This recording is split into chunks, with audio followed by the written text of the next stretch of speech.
दोस्तों, वाक़ करबला मानव इतिहास का एक ऐसा वाक़या है जो मजलूम को जालिम के खिलाफ आवाज उठाने के लिए प्रेरित करता रहेगा। मुहर्रम का महीना इस्लामिक कैलेंडर का पहला महीना है। आमतौर पर लोग नए साल की खुशियां मनाते हैं, लेकिन यह महीना इतिहास के एक कैसे सच्चे किस्से को अपने अंदर समेटे हुए हैं जिसको याद करके आज भी लोग अपनी आंखों के आंसुओं को नहीं रोक पाते। क्या आपको पता है, आज से तकरीबन 1400 साल पहले इस्लामिक दुनिया में ऐसा क्या हुआ था जिसकी वजह से दुनिया के करोड़ों लोग आज भी गमजदा नजर आते हैं। यह महीना इस्लाम के इतिहास का वह महीना है जिसने इस मजहब को शुरू होते ही खत्म होने से बचा लिया, जिसने इस्लाम के इंसानियत वाले एंगल को दुनिया के सामने लाकर रख दिया। आज हम आपको इस्लामी इतिहास के उस चैप्टर से रूबरू कराने वाले हैं जिसको हम करबला के नाम से जानते हैं। करबला के वाक़ये का असल बैकग्राउंड क्या है, आइए आपको डिटेल में समझाते हैं। दोस्तों, किसी भी कहानी के अंत को समझने से पहले यह पता होना बेहद जरूरी होता है कि असल में उस कहानी की शुरुआत कहां से हुई थी। इस्लाम की कहानी करबला तक कैसे पहुंची, इसकी भी एक लंबी दास्तान है। फिलहाल इन शॉर्ट इतना समझ लीजिए कि जब अल्लाह के आखिरी पैगंबर हजरत मोहम्मद मुस्तफ़ा सल्लल्लाहु अलैहि वसल्लम ने इस्लाम धर्म की शुरुआत की तो अरब के लोगों को धीरे धीरे अल्लाह के नबी का पैगाम पसंद आया और इस्लाम धर्म के मानने वालों की तादाद बड़ी तेजी के साथ बढ़ने लगी। सिर्फ इतना ही नहीं, देखते ही देखते इस्लाम धर्म पूरे अरब जगत में फैल गया। यहां गौर करने वाली बात यह है कि अल्लाह के आखिरी नबी ने अपनी जिंदगी में यह ऐलान भी कर दिया था कि वह अल्लाह के आखिरी पैगंबर हैं और उनके बाद पैगंबर आने का यह सिलसिला खत्म हो जाएगा। आपकी मालूमात के लिए बता दें, हजरत मोहम्मद मुस्तफ़ा सल्लल्लाहु अलैहि वसल्लम की एक बेटी थी जिनका नाम फातिमा था। अल्लाह के नबी ने अपनी बेटी की शादी अपने चचा हजरत अब्बू तालिब के बेटे हजरत अली से करा दी। जानकार बताते हैं, हजरत अली ने इस्लाम को आवाम तक पहुंचाने में बहुत ही महत्वपूर्ण योगदान अदा किया था। यही वजह थी कि ज्यादातर लोग यह चाहते थे कि पैगंबर साहब के बाद इस्लाम की सरपरस्ती हजरत अली को मिले। कई लोगों का यह कहना है कि अपने आखिरी हज से लौटते वक्त कदीर खूम के मैदान में अल्लाह के नबी ने अपनी जिंदगी में ही इस बात का ऐलान कर दिया था कि मेरे बाद हजरत अली ही इस्लाम के लीडर होंगे, और वह बाकायदा इस बात को लेकर अल्लाह के नबी की हदीस और सबूत भी पेश करते हैं। खैर, जो कुछ भी हो, जब 8 जून सन 632 ईस्वी को अल्लाह के नबी की वफात हुई तो कुछ लोग सत्ता के लालची हो गए। यहां आपको बताते चले कि असल में कुछ लोग इस्लाम धर्म में ऐसे भी शामिल हो गए थे जो पहले तो इस्लाम के दुश्मन थे, लेकिन जब इस्लाम की बढ़ती ताकत के सामने उनकी एक न चली तो उन्होंने भी इस्लाम धर्म को कबूल कर लिया। जानकार बताते हैं, इनका मकसद सिर्फ और सिर्फ इस्लाम की बढ़ती ताकत का इस्तेमाल करना था। इस्लाम के इन्हीं लोगों ने हजरत अली को नबी का वारिस मानने से इनकार कर दिया और खुद सत्ता की कुर्सी पर जाकर बैठ गए। उन्हीं लोगों में से एक शख्स यजीद का बाप माविया भी था। इस तरह इस्लाम धर्म के मानने वाले 2 खीमों में बट गए। एक तो वह लोग थे जो हजरत अली के साथ थे, दूसरे वह लोग जो उनके खिलाफ थे। फिलहाल यह सिलसिला यूं ही चलता रहा। आखिरकार बाद में जाकर हजरत अली को इस्लाम की खिलाफत दी गई और कुछ इस तरह वह मुसलमानों के चौथे खलीफा बने। दोस्तों, हजरत अली के 2 बेटे थे। एक का नाम था हजरत इमाम हसन और दूसरे का नाम था हजरत इमाम हुसैन। इमाम हसन हजरत अली के बड़े बेटे थे, इस लिहाज से आगे चलकर इमाम हसन ही इस्लाम के खलीफा बनने वाले थे।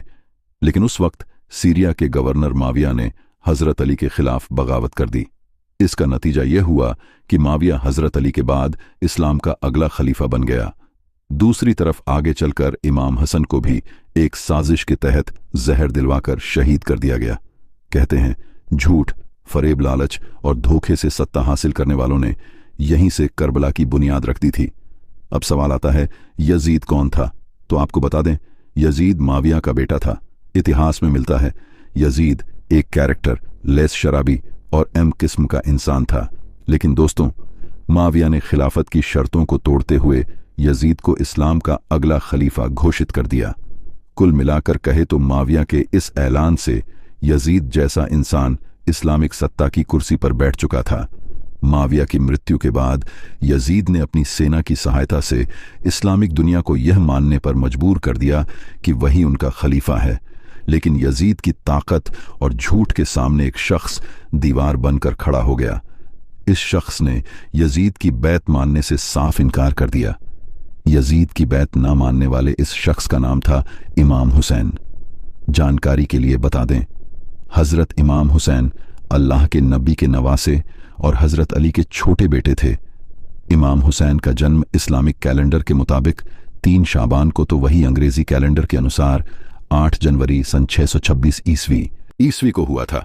अब सवाल यह आता है कि हजरत इमाम हुसैन ने यजीद की खिलाफत को क्यों स्वीकार नहीं किया।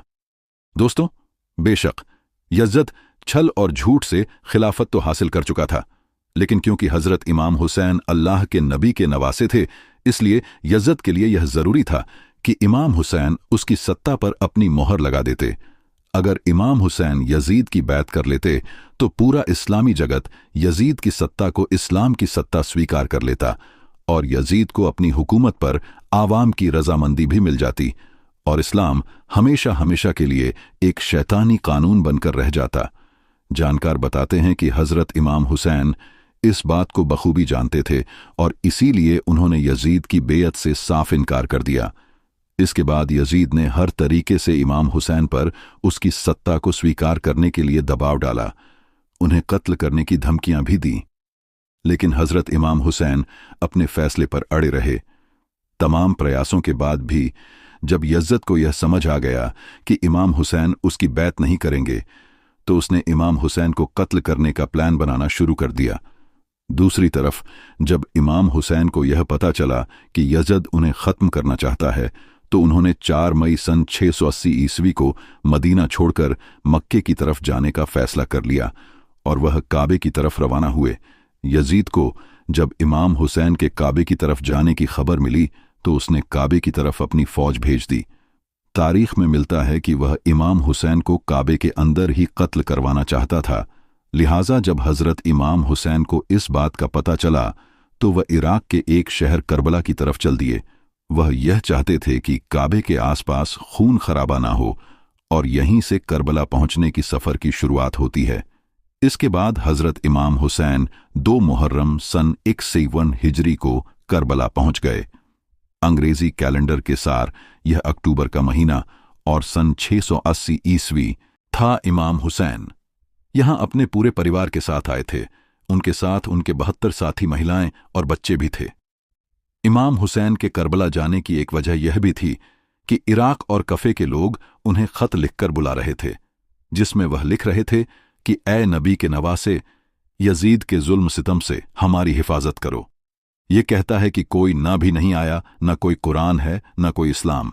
यह हलाल को हराम और हराम को हलाल में तब्दील कर दे चाहता है। लिहाजा अगर आज आप हमारी नुसरत को ना आए तो हम रोज महशर आपके नाना से शिकायत करेंगे कि वक्त का हुक्मरान जुल्म करता रहा और आपका नवासा खामोश रहा।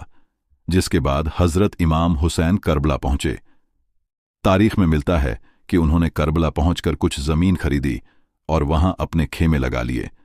इमाम हुसैन को लगता था कि करबला में उन्हें लोगों का समर्थन मिलेगा, लेकिन ऐसा नहीं हुआ।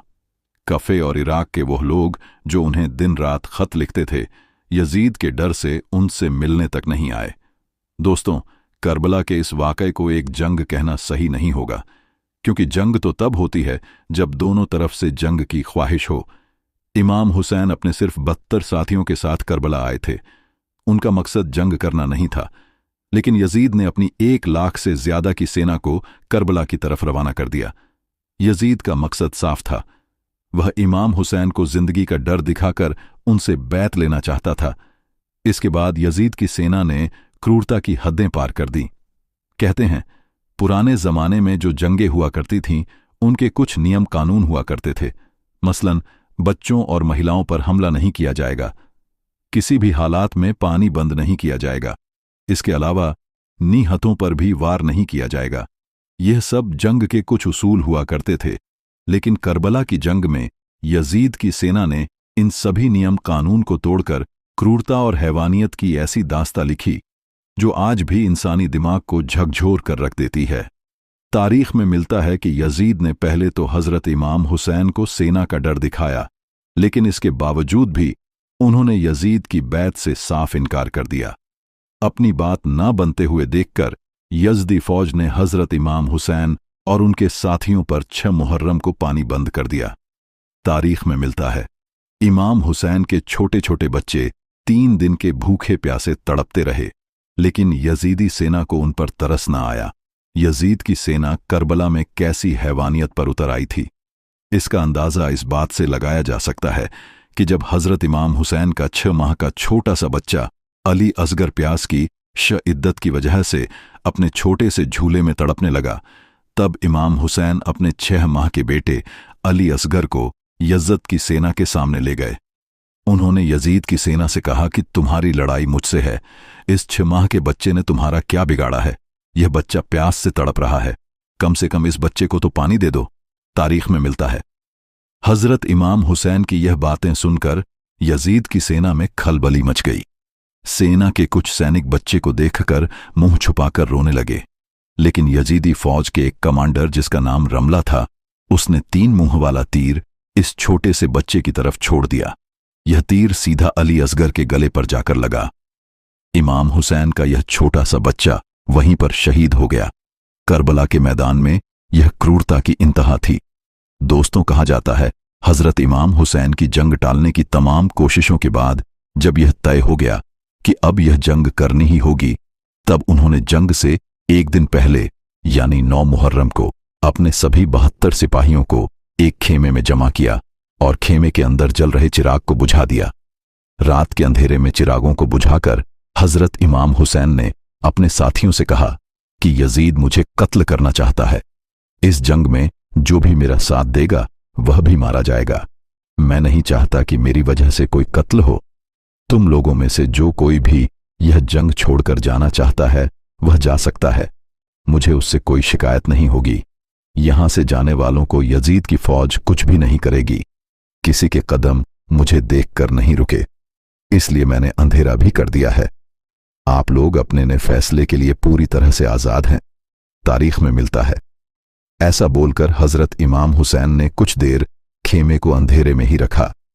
कुछ देर के बाद जब चिराग जले तो 72 के 72 सिपाही इमाम हुसैन के साथ ही खड़े रहे। कोई अपनी जगह से एक कदम भी नहीं हिला। वफादारी की ऐसी मिसाल भी करबला से पहले दुनिया ने नहीं देखी थी।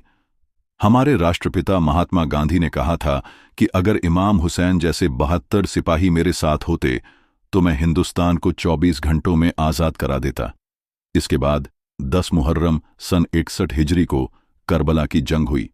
इमाम हुसैन के प्यासे 72 साथियों ने 1 लाख से ज्यादा यजीदी सिपाहियों का डटकर मुकाबला किया। करबला का मैदान एक खून के दरिया में तब्दील हो चुका था। इमाम हुसैन के प्यासे सिपाही एक के बाद एक अपनी जान की कुर्बानी देते रहे। इमाम हुसैन के भतीजे हजरत कासिम को यजीद की सेना की घोड़ों की टाप के नीचे पामा कर दिया गया। इमाम हुसैन के भाई हजरत अब्बास के बाजुओं को कलम कर दिया गया।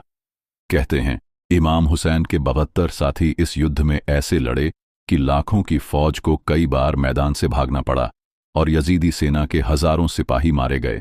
आखिर में जब करबला के मैदान में एक एक करके इमाम हुसैन के सारे सिपाही शहीद हो गए, तब इमाम हुसैन तन्हा करबला के मैदान में खड़े थे। जिंदा लोगों में सिर्फ औरतें, बच्चों के अलावा उनके एक बीमार बेटे हजरत इमाम जैनुल आबिदीन ही बचे थे। तारीख में मिलता है इमाम हुसैन अपनी तलवार जुल्फिकार को लेकर आखिरी दम तक इस्लाम की बका के लिए यजीदी सेना से लड़ते रहे, मगर अफसोस कि अल्लाह के नबी को इस दुनिया से रुखसत हुए अभी 50 साल भी नहीं गुजरे थे कि पूरी उम्मत के सामने उनके नवासे को 3 दिन का भूखा प्यासा शहीद कर दिया गया और पूरी उम्मत तमाशाई बनी रही।